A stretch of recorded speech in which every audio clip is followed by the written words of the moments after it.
제4부 37장 1. 살리나스의 2월은 춥고 습하고 우울했다. 1년 중 비가 제일 많이 오고 이따금 강물이 범람하는 것도 그 무렵이었다. 1915년 2월은 유난히 비가 많이 온 해였다. 드레스크 일가는 살리나스에서 어느 정도 자리를 잡았다. 책방을 차리겠다는 꿈을 접은 리는 레이노드 빵집 옆에 있는 트레스크가에 자신의 새 거처를 마련했다. 농장에서 그는 한 번도 자기 짐을 풀어놓은 적이 없었다. 늘 다른 곳으로 옮겨갈 생각을 했기 때문이다. 그랬던 그가 이제 처음으로 안락하고 영구적인 자신의 거처를 마련한 것이다. 리의 새 보금자리는 현관문에서 가장 가까이에 있는 널찍한 침실이었다. 그는 그동안 아껴두었던 목돈을 깼다. 전에는 단 한 푼이라도 헛되이 돈을 쓰지 않던 그였다. 책방을 차릴 준비를 하고 있었기 때문이다. 그는 작고 딱딱한 침대와 책상을 샀다. 직접 책꽂이를 만들어 그동안 묶어두었던 책을 꽂고 바닥에 부드러운 양탄자를 깔고 벽에는 판화를 걸었다. 또한 최고급 독서용 램프를 사들여 그 아래 푹신한 모리스식 안락의자를 놓았다. 마지막으로 그는 타자기를 구입해서 사용법을 익히기 시작했다. 리는 지금까지의 검소한 스파르타식 생활 방식에서 벗어나 트레스크의 집안을 새로 꾸몄다. 애덤도 그에 반대하지는 않았다. 그래하여 집안에는 새 가스 스토브가 들어오고 전기가 가설되고 전화가 설치되었다. 리는 애덤의 돈을 아낌없이 썼다. 새 가구와 새 카펫, 가스 온수기, 커다란 아이스박스도 샀다. 얼마 안가 애덤의 집은 살리나스에서 가장 세간을 잘 갖춘 집이 되었다. 리가 그러한 자신의 행동을 변호하듯 애덤에게 말했다. 당신은 돈이 많아요. 그러니까 돈을 쓰지 않는 것도 수치스러운 일이라고요? 아니, 내가 뭘 했다고 그러나? 애덤이 항의하듯 말했다. 다만 나도 무언가 사고 싶을 뿐이야. 뭘 사면 좋겠나? 로건 악기점에 가서 새 축음기를 골라보시면 어때요? 그래야겠군. 애덤은 고딕풍의 커다란 빅터 축음기를 사들이고는 새 레코드판이 들어왔는지를 알아보러 정기적으로 나갔다. 급변하는 새 시대가 애덤을 단단히 둘러싸고 있던 껍데기를 깨뜨리고 있었다. 그는 애틀랜틱 먼슬리지와 내셔널 지오그래픽지를 정기 구독했다.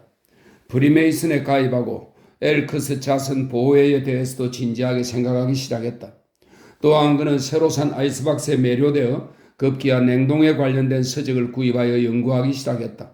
사실 애덤은 일을 필요로 했던 것이다. 오랜 잠에서 깨어나 무언가 할 일이 필요했다. 난 사업을 해볼 생각이네. 그가 리에게 말했다.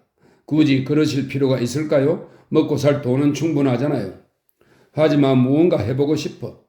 그건 좀 다른 얘기죠. 대체 무슨 일을 하고 싶으신 건데요? 당신이 사업에 재능이 있다고는 생각되지 않아요. 왜 재능이 없다는 거지? 그저 제 생각이 그렇다는 겁니다. 리, 자네한테 보여주고 싶은 신문기사가 있어. 시베리아에서 거대한 마스토돈이 발견됐대. 이 마스토돈은 신생기 3기에 번성한 고대형 코끼리입니다. 마스토돈이 발견됐대. 그런데 수천 년 동안 얼음 속에 있었기 때문에 그 고기가 아직도 신선하다는군. 리가 빙긋 웃음을 지었다. 참 별난 생각을 하고 계시군요. 저 아이스박스 속의 작은 그릇들 안에는 뭘 넣어두신 거죠?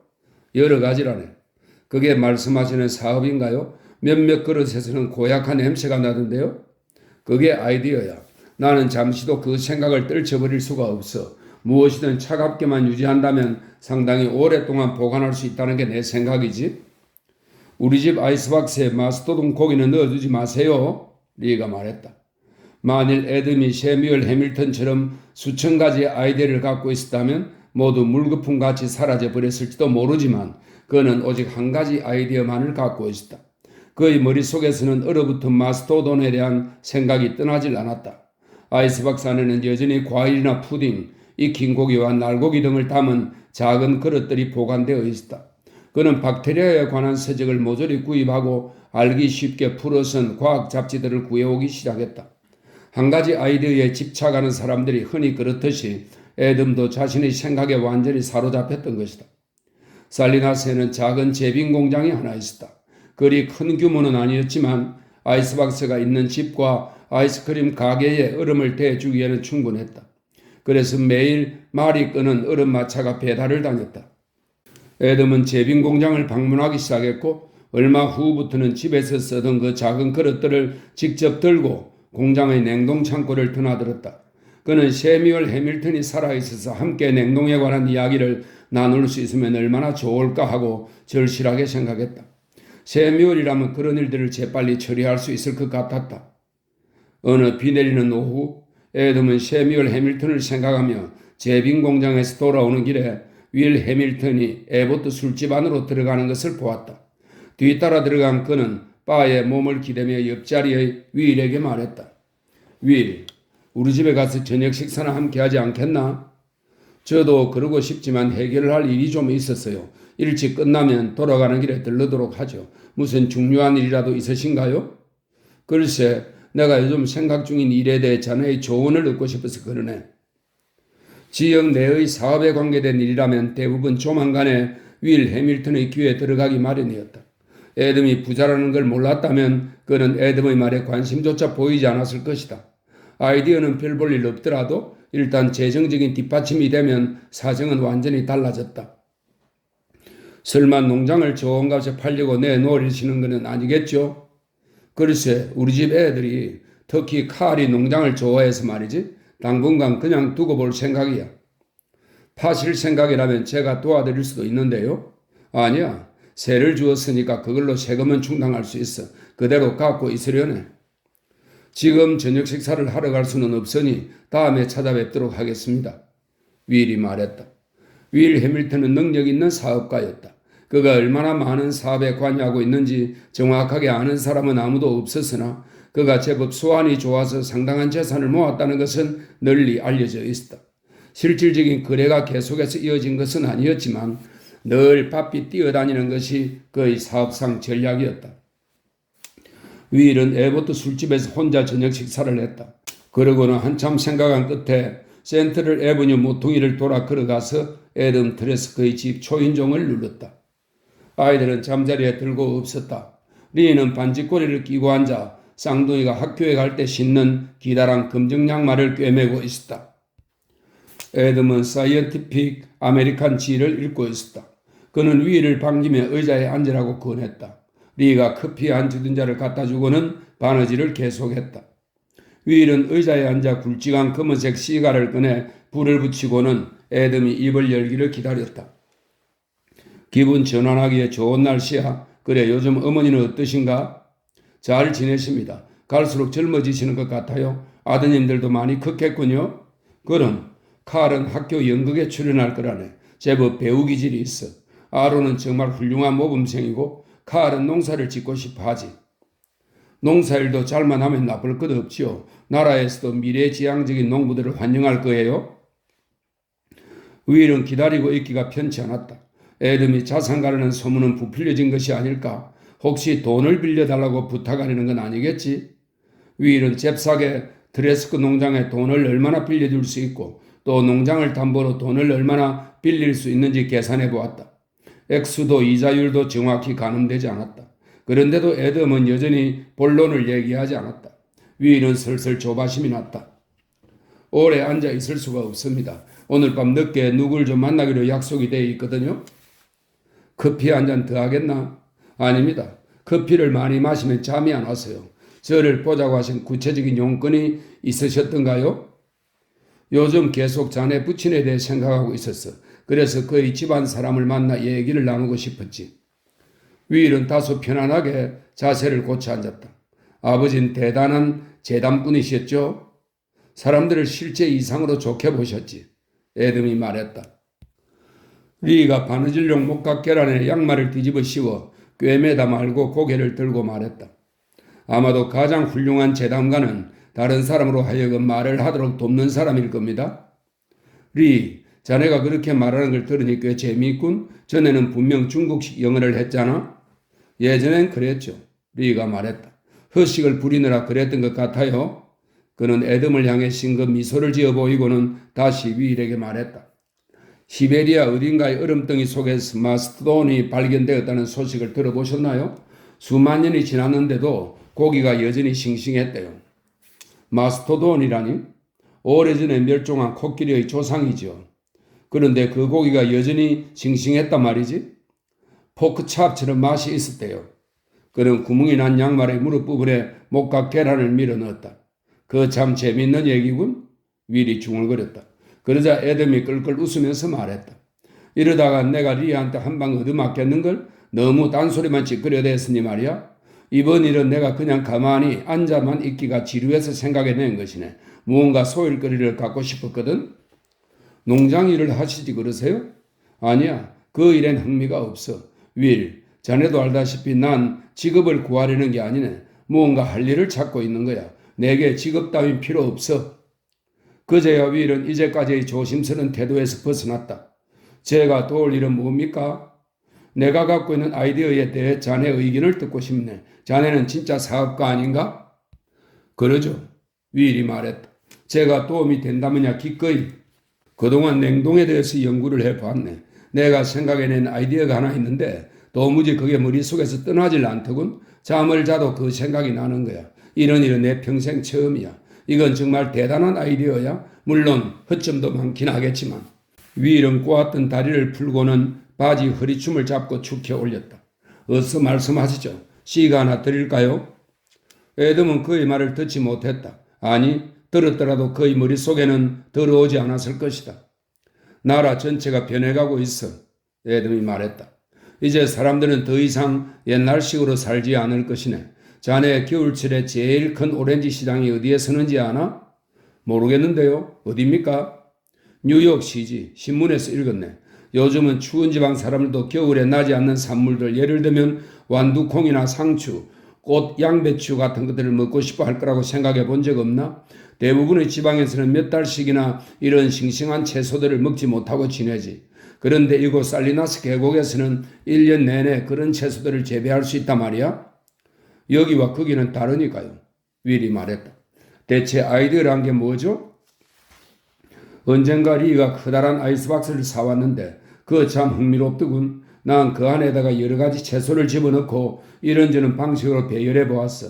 그런데 윌, 얼음을 잘게 부순 다음 그 안에 상추를 넣고 유지로 쌓아두었더니 3주가 지나도 맛이 변하지 않은 채 싱싱하지 뭔가? 계속하세요. 윌이 조심스럽게 말했다. 자네도 알다시피 철도회사에서는 과일 운송 차량을 만들었어. 직접 가서 보았는데 아주 멋지더군. 그렇다면 한겨울에도 상추를 동부 해안으로 수송할 수 있을 거라고 생각지 않나? 그래서 어떻게 하시겠다는 겁니까? 윌이 물었다. 이곳 살리나스의 제빙 공장을 사들여서 특산물을 수송해 볼까 생각 중이네. 돈이 어마어마하게 들 텐데요. 돈은 충분히 있어. 애덤이 말했다. 윌 해밀턴은 짜증이 나는지 입을 삐죽거렸다. 제가 여길 왜 왔는지 모르겠군요. 쓸데없는 시간 낭비란 걸 알면서. 그게 무슨 말인가? 누군가 제게 어떤 아이디어에 대해 조언을 구하러 왔을 때 실제로 조언을 구할 생각은 없는 겁니다. 제가 찬성해 주기를 바랄 뿐이죠. 그런 사람과 관계를 유지하려면 그 아이디어에 대해 칭찬하면서 계속 밀고 나가라고 해야겠죠. 하지만 저는 당신을 좋아하고 저희 가족과도 친분이 있으니 목숨을 내놓고라도 솔직히 말씀드리렵니다. 리가 바느질하던 손을 멈추었다. 그러고는 반지꼬리를 내려놓고 안경을 고쳐 썼다. 애덤이 나무라듯 말했다. 무엇 때문에 그렇게 화를 내는 건가? 저는 빌어먹을 발명가 집안에서 태어났습니다. 윌이 말했다. 우리는 아침 식사 때도 아이디어를 먹었습니다. 아침 식사 대신 아이디어를 먹고 살았단 말입니다. 아이디어가 너무 많아서 식료품을 살 돈을 벌어야 한다는 생각조차 잊어버렸죠. 돈이 좀 모이면 아버지와 톰은 터크를 내는 데 써버렸어요. 우리 집안에서 아이디어를 갖고 있지 않은 사람은 어머니와 저뿐이었습니다. 톰은 사람들을 돕기 위한 아이디어를 갖고 있었는데 그건 일종의 사회주의와 비슷한 것이었어요. 만약 당신이 한 푼이라도 이윤을 바라고 하는 일이 아니라고 말씀하신다면 이 커피포트를 당신 머리를 향해 날려버릴 겁니다. 이윤에는 별로 관심이 없다니까? 제발 그만 좀 하세요. 솔직히 말씀드리죠. 4, 5만 달러를 잃어도 괜찮다면 한번 해보시던가요? 그렇지만 그 빌어먹을 놈의 아이디어는 제발 좀 잊어버리세요. 그냥 땅속에 묻어버리시라고요. 대체 뭐가 잘못됐단 거지? 전부 다 잘못됐어요. 동부 사람들은 겨울철 채소에 익숙하지 않아요. 그러니까 사지도 않을 거라고요. 당신의 화물차는 철도 척선에 묶여있게 될 거고 그러면 적재 화물을 잃게 될 거예요. 시장은 전문가의 손에 좌우된다고요. 젠장. 사업에 대해서는 아무것도 모르는 분이 아이디어 하나만 들고 덤벼들려 하다니 정말 답답해 미치겠군요. 애덤이 한숨을 쉬었다. 자네의 얘기를 듣고 있자니 마치 세뮤얼 해밀턴이 죄인이었던 것처럼 느껴지는군. 그분은 제 아버지였고 전 그분을 사랑했습니다. 그러면서도 늘 아버지가 아이디어 따위는 집어치우기를 간절히 바랐어요. 윌은 애덤의 얼굴을 바라보았다. 그의 눈에는 당혹감이 가득했다. 문득 부끄러워진 윌이 천천히 고개를 가로저며 말했다. 제 가족을 깎아내리는 의도는 아니었습니다. 선량한 사람들이었다고 생각해요. 하지만 방금 전 말씀드린 제 생각에는 변함이 없습니다. 냉동사업에 대해서는 생각을 접으세요. 애덤은 천천히 리에게 고개를 돌렸다. 저녁 때 먹었던 레몬 파이가 좀 남아있나? 없는데요? 리가 말했다. 부엌에서 생쥐 소리가 들렸던 것 같아요. 내일 아침 아이들 베개맡에 파이 부스러기가 떨어져 있을지 모르겠네요. 위스키는 반병 정도 남아있는데요. 그거라도 좀 마실까? 제가 좀 흥분한 것 같군요. 윌이 웃으려 애쓰며 말했다. 한 잔 마시면 나아질지도 모르죠. 그의 얼굴은 벌겋게 달아올라 있었고 목소리는 긴장되어 있었다. 요즘 살이 너무 쪄서 걱정입니다. 윌은 위스키 2잔을 마시고 나자 슬슬 긴장이 풀렸다. 그는 편안하게 앉아 애덤에게 설교조로 말했다. 어떤 것들은 좀처럼 그 가치가 변하지 않습니다. 투자를 하려면 우선 세상이 어떻게 돌아가는지를 알아야 합니다. 이번 유럽에서의 전쟁은 상당히 오래갈 것 같습니다. 전쟁이 있으면 굶주리는 사람이 생기게 마련이죠. 지금 당장 그렇다는 게 아닙니다. 앞으로 그렇게 될지도 모른다는 겁니다. 저는 현직 대통령인 윌슨을 신뢰하지 않습니다. 거창한 이론만 내세우고 큰 소리만 치죠. 기아가 발생할 경우 썩지 않은 곡물에 투자한 사람들은 큰 돈을 벌게 될 겁니다. 그때는 쌀과 옥수수와 보리와 콩이 필요하지 얼음 따윈 필요 없다고요. 곡식은 저장이 가능하니까 사람들은 당장 먹고 살 곡식을 필요로 할 거예요. 당신이 이 넓은 땅에 콩을 심는다면 당신 자식들은 앞날을 걱정할 필요가 없을 겁니다. 콩이 지금은 3센트밖에 안 하지만 우리가 참전하게 되면 틀림없이 10센트까지는 오를 거예요. 그러니 돈을 벌고 싶으시면 콩을 심으세요. 윌은 기분 좋게 애덤의 집에서 나왔다. 한때 느꼈던 부끄러움은 온데간데 없이 사라졌다. 그는 스스로 훌륭한 조언을 했다고 생각했다. 윌이 가고 나자 리가 3분의 1쯤 남은 레몬 파이를 가지고 와서 반씩 나누었다. 그분은 체중 관리를 해야 할 것 같았어요. 애덤은 생각에 잠겼다. 난 다만 무언가를 하고 싶다고 말했을 뿐이야. 그래서 제빈 공장 건은 어떻게 하실 생각이십니까? 사드릴 생각이야. 콩도 심으시면 좋을 텐데요. 리가 말했다. 2. 그 해가 다 갈 무렵 애덤은 자신의 계획을 실행에 옮겼다. 지역적으로뿐 아니라 전 세계적으로도 센세이셔널한 한 해였던 그 해에 애덤의 사업 시작은 또 하나의 센세이션이었다.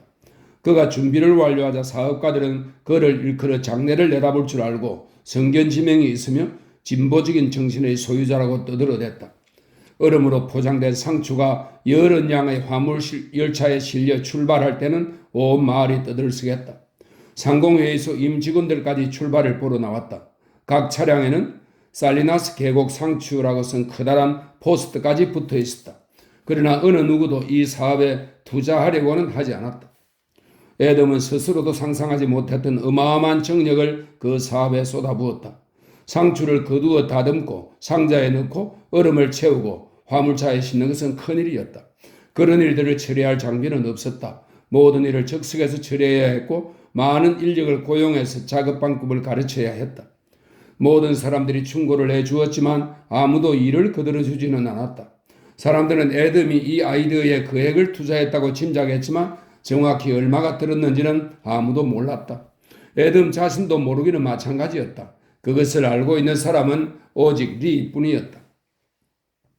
아이디어 자체는 훌륭해 보였다. 애덤의 상추는 좋은 값에 뉴욕의 위탁 판매인에게 탁송되었다. 열차가 출발하고 나자 사람들은 모두 집으로 돌아가서 기다렸다. 이번 사업이 성공만 하면 상당수의 투자가들이 나설 분위기였다. 심지어 윌 해밀턴조차 자신이 잘못된 조언을 한 것은 아닌지 의심했다. 그러나 뒤이어 이어진 일련의 상황들은 한마디로 기가 막힌 것이었다.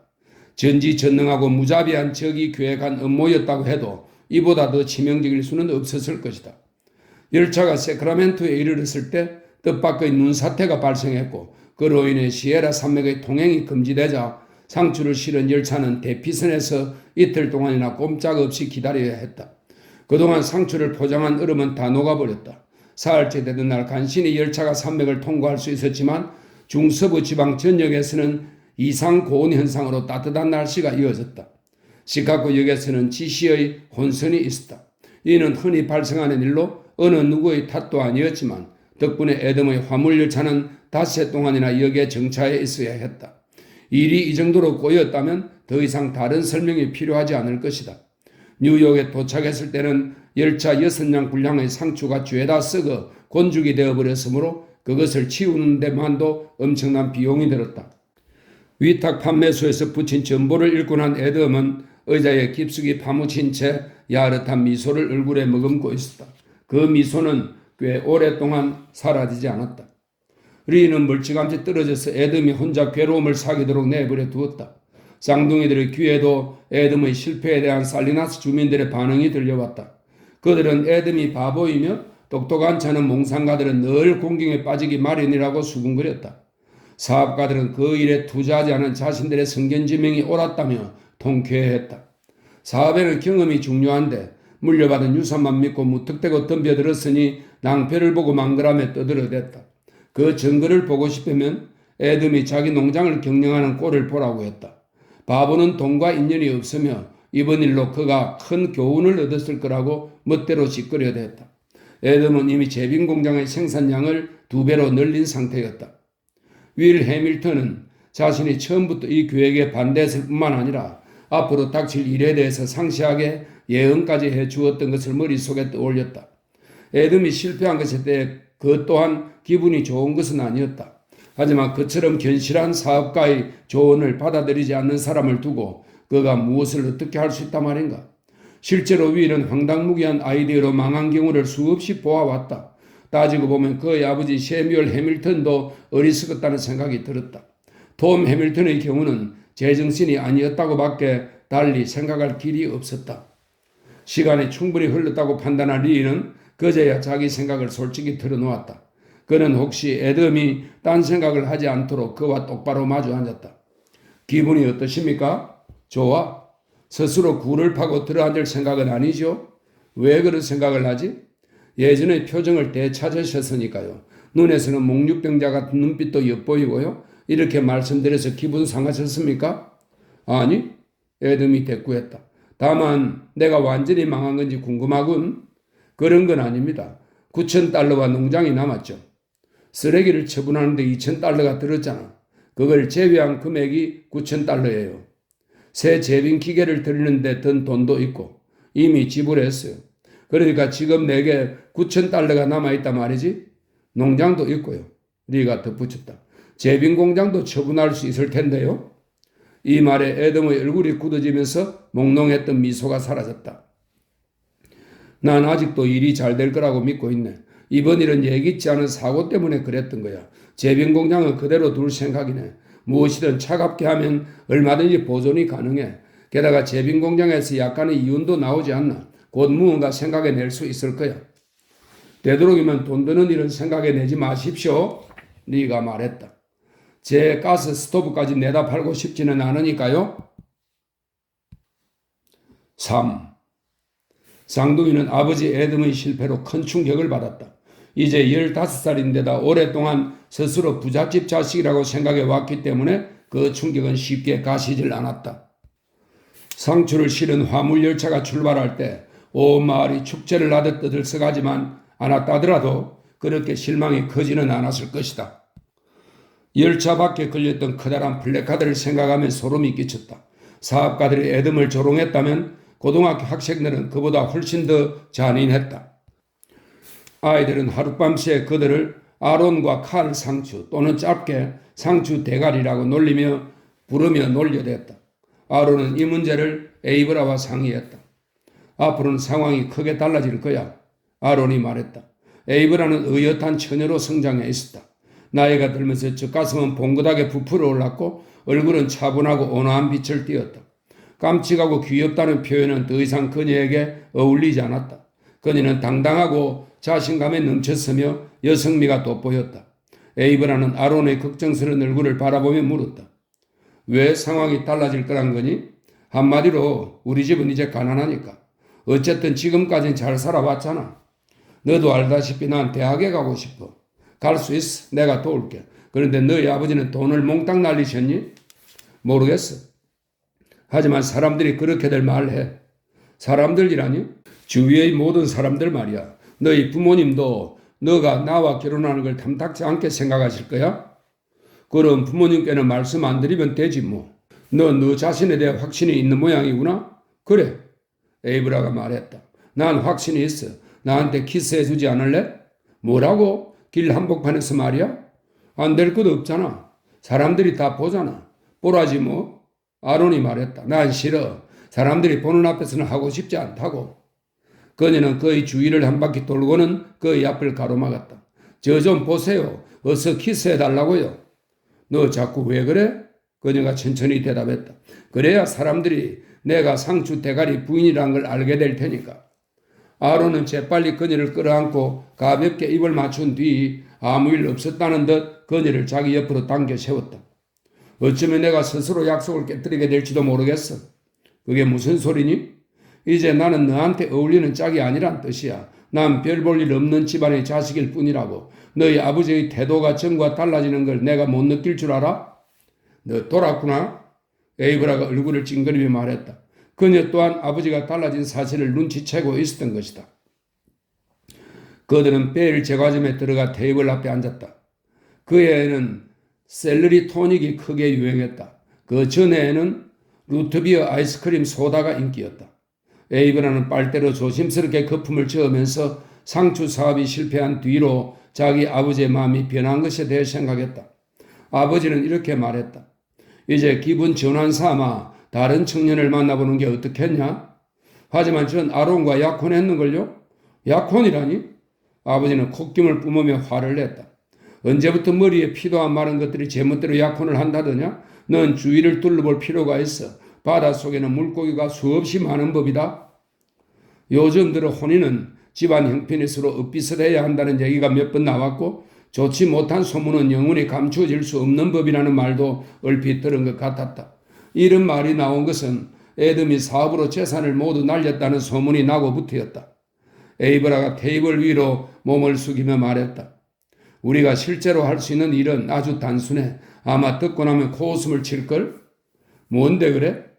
우리가 너희 아버지 농장을 경영하는 거야. 우리 아버지가 그러는데 무척 아름다운 땅이래. 그건 안 돼.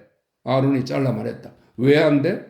난 농사꾼이 될 생각이 없고 너도 농사꾼의 아내로 만들고 싶지 않아. 너가 무슨 일을 하든 난 너의 아내가 될 텐데 난 대학 진학을 포기하지 않을 거야. 나도 도울게. 에이브라가 직접 거듭 말했다. 돈이 어디서 나서? 훔치면 되지 뭐. 난 이곳을 떠나고 싶어. 사람들이 모두 나를 조롱하듯 바라본다고 더 이상 견딜 수가 없어. 그런 건 사람들의 머릿속에서 금방 잊혀질 거야. 아니 그렇지 않아. 고등학교를 졸업하려면 2년이나 더 있어야 하는데 그때까지 기다릴 자신이 없어. 아론, 너 내 곁을 떠나고 싶어 그러는 거니? 그건 아니야, 제기랄. 왜 아버지는 잘 알지도 못하는 그런 일에 손을 대서 일을 이 지경으로 만든 걸까? 그러자 에이브라가 그를 나무랐다. 아버지를 원망해서는 안 돼. 그 사업이 성공했더라면 모두들 너희 아버지 앞에서 굽신거렸을걸? 어쨌거나 실패했잖아. 아버지 때문에 내가 이런 꼴을 당하는 거야. 고개를 들고 다닐 수가 없어, 젠장. 아버지가 미워. 에이브라가 진지하게 말했다. 아론, 그런 식으로 말하지 마. 내 어머니에 대해서도 거짓말을 한 걸지 누가 알아? 에이브라는 화가 난 듯 얼굴을 붉혔다. 너 매 좀 맞아야겠구나. 다른 사람들 앞이라 아니라면 나라도 패줄 텐데. 그녀는 분노와 절망감으로 일그러진 아론의 잘생긴 얼굴을 바라보다가 갑자기 전략을 바꾸었다. 어머니에 대해서 여쭈어보면 어떨까? 그냥 직접적으로 물어봐. 안 돼. 그러지 않기로 너와 약속했잖아. 나한테 들었다는 말만 하지 않으면 돼. 아버지에게 물으면 그런 얘기를 어디서 들었냐고 캐 물으실걸? 실은 관둬 이 바보야. 에이브라가 소리쳤다. 약속 같은 건 안 지켜도 되니까 어서 가서 물어보라 말이야. 그래야 할지 말아야 할지 확신이 서질 않아? 가끔씩 너가 죽도록 미울 때가 있어. 그녀가 달래듯 말했다. 하지만 그래도 난 널 사랑해. 널 정말 사랑한다고. 소다수 판매기 앞에 앉아있던 사람들이 킬킬거리며 웃어댔다. 그들의 목소리가 커졌기 때문에 다른 사람들에게까지 들렸던 것이다. 아론은 얼굴이 빨개지고 화가 치밀어 눈물까지 솟아올랐다. 그는 가게를 뛰쳐나와 거리로 내달렸다. 에이브라는 침착하게 지갑을 집어들고 일어나 구겨진 스커트에 주름을 펴고 톡톡 먼지를 털었다. 그러고는 도도한 걸음걸이로 가게 주인인 베리스에게 다가가 샐러리 토니 값을 치렀다. 그녀는 문 쪽으로 걸어가다 말고 낄낄거리며 웃는 사람들을 향해 차갑게 쏘아붙였다. 쓸데없이 남의 일에 참견하지 마세요. 뒤돌아서 나가는 에이브라의 등에 대고 그들이 그녀의 목소리를 흉내내어 말했다. 오 아론, 난 널 사랑해. 거리로 나온 그녀는 재빨리 아론을 뒤쫓아 달려가려 했으나 그의 모습이 보이질 않았다. 그녀는 아론의 집에 전화를 걸었다. 전화를 받은 리는 아론이 아직 집에 돌아오지 않았다고 대답했다. 그러나 아론은 자기 침실에서 분을 사귀고 있었다. 리는 그가 슬그머니 방으로 들어가 문을 잠그는 모습을 보았던 것이다. 에이브라는 아론을 찾으려고 살리나스 거리를 헤매고 돌아다녔다. 아론 때문에 화가 났지만 한편으로는 자신도 당황스러울 만큼 무척 외로웠다. 지금껏 아론이 그녀를 혼자 두고 달아난 적은 한 번도 없었다.